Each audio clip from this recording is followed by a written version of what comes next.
My dear students, now we are in History, Unit 10, Social Transformation in Tamil Nadu.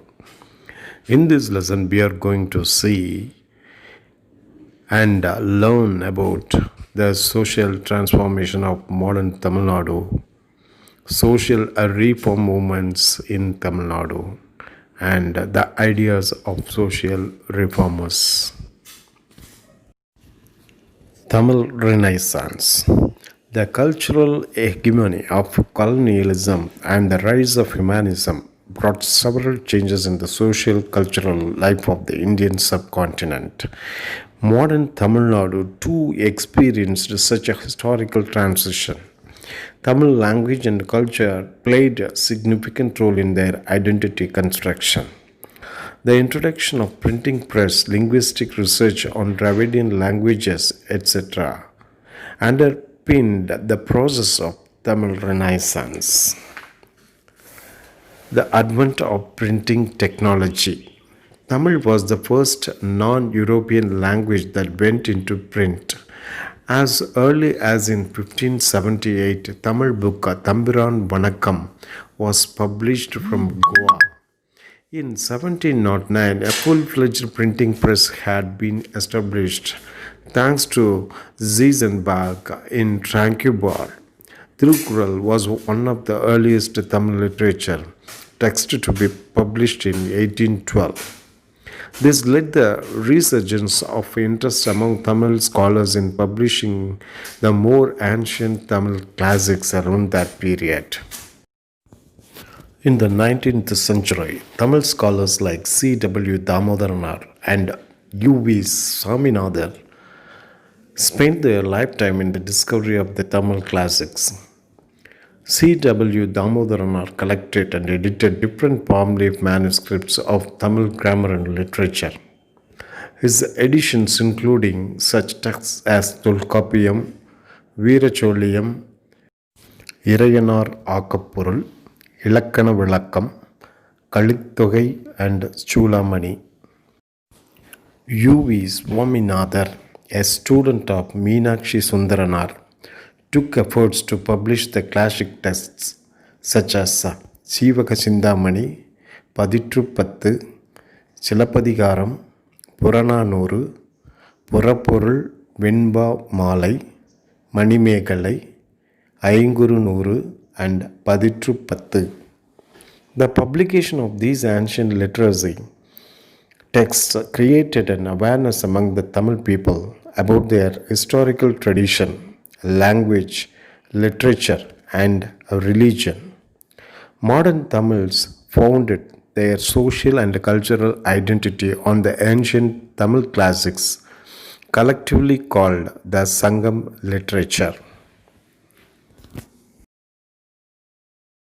In 1816, F.W. Ellis, who founded the College of Fort St. George, formulated the theory that the South Indian languages belonged to a separate family which was unrelated to the Indo-Aryan family of languages. Robert Caldwell expanded this argument in a book titled A Comparative Grammar of the Dravidian or South Indian Family of Languages in 1856. He established the close affinity between the Dravidian languages in contrast with the Sanskrit and also established the antiquity of Tamil. Tamil unintellectuals of this period identified the fundamental differences between Tamil, Dravidian, egalitarian, and Sanskrit Aryan Brahmanism.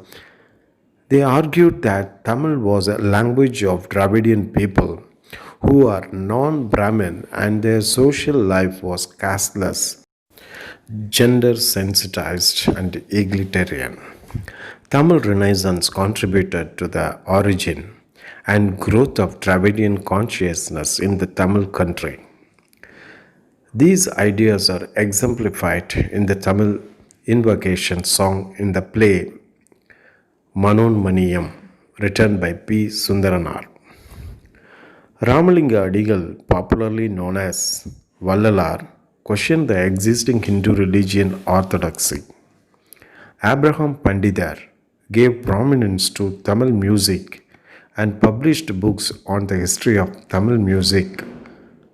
C.W. Damodaranar, U.V. Swaminathan, Thiruvi Kalyana Sundaranam,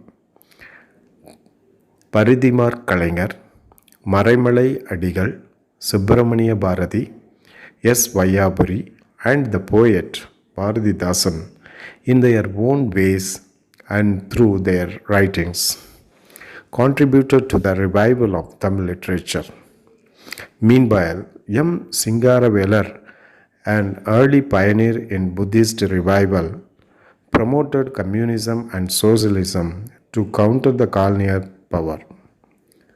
Pandidar Ayodhidasar and Periyar E.V. Ramasamy held high the radical philosophy to defend the rights of the socially underprivileged and marginalized section of the people. V.G. Suryanarayana Sastri. V.G. Suryanarayana Sastri, born near Madurai, was professor of Tamil at the Madras Christian College. He was one of the earliest scholars to identify the influence of Sanskrit on Tamil and adopted a pure Tamil name for himself, Paridimar Kalaignar. He was the first to argue that Tamil is a classical language and demanded that the University of Madras should not call Tamil a vernacular language. Influenced by Western literary models, he introduced the sonnet form in Tamil. He also wrote novels and plays, a number of essays on science. Tragically, he died at the young age of 33. Marimali Adigal. Marimali Adigal is considered the father of Tamil linguistic purism and the founder of Tani Tamil Iyakkam. He wrote commentaries on the Sangam texts, Pattinapalai and Mullai Pattu. As a young man, he worked in a journal, Siddhanta Deepika. Later, he served as a Tamil teacher in the Madras Christian College for many years. He was inclined towards a non-Brahmin movement. His teachers such as P. Sundaranar and Somasundara Nayagar were key influence in his life. Tamil Iyakkam. Marimali Adigal promoted the use of pure Tamil words and removal of Sanskrit influence from the Tamil language. The movement made a great impact on Tamil culture, especially in language and literature. His daughter Neelambigai played an important role in its foundation. He changed its own name, Vedachalam, and took on the pure Tamil name of Marimali Adigal. His journal Jnanasagaram was renamed Aruvikkadal and his institution Samarasa Sanmarga Sangam was rechristened as Podu Nilai Kalaham.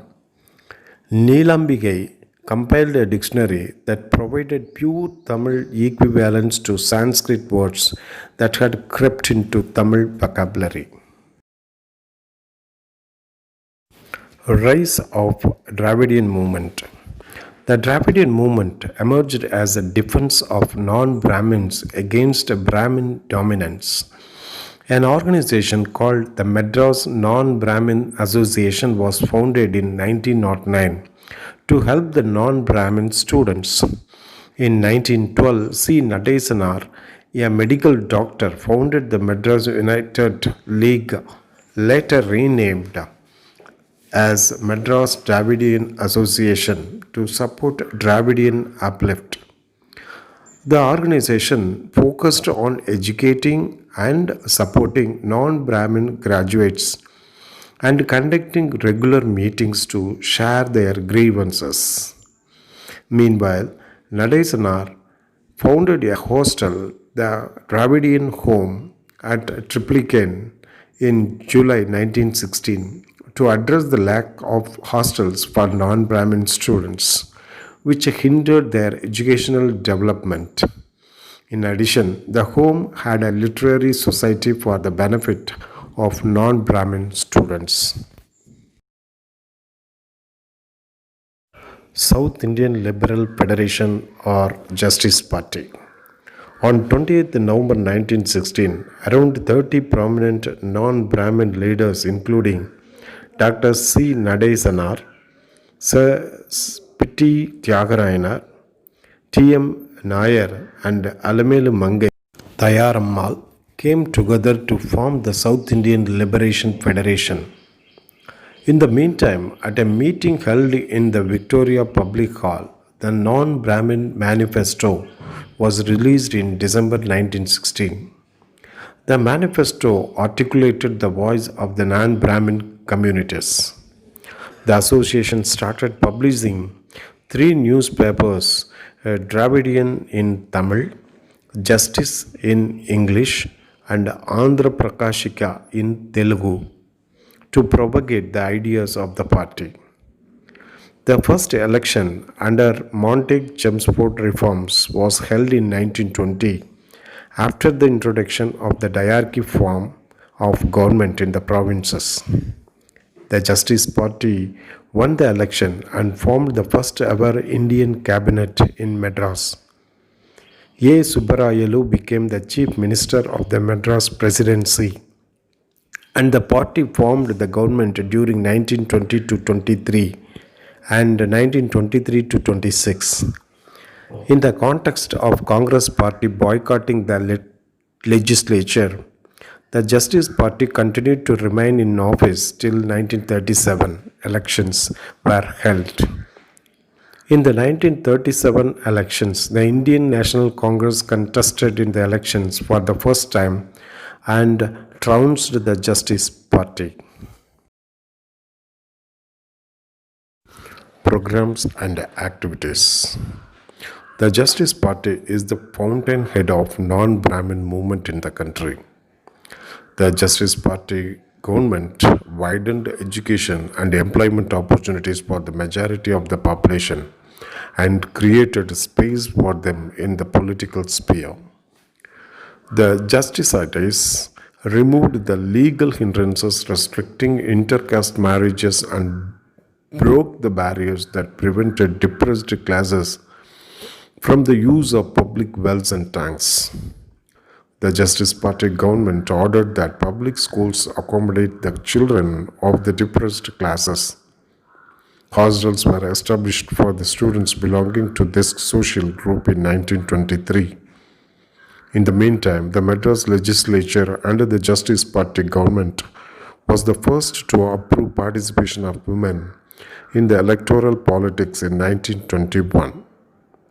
This resolution created space for women and thus facilitated Muthulakshmi Ammayar to become the first women legislator in India in 1926.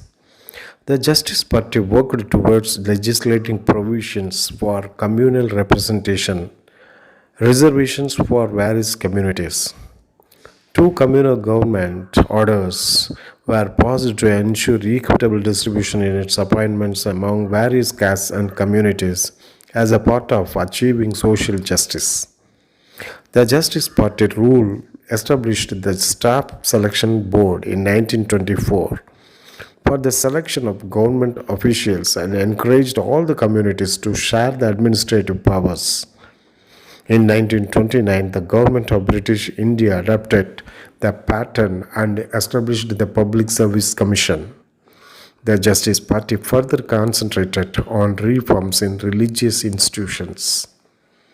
The Justice Party introduced the Hindu Religious Endowment Act in 1926 and enabled any individual, irrespective of their caste affiliation, to become a member of the temple committee and govern the resources of the religious institutions.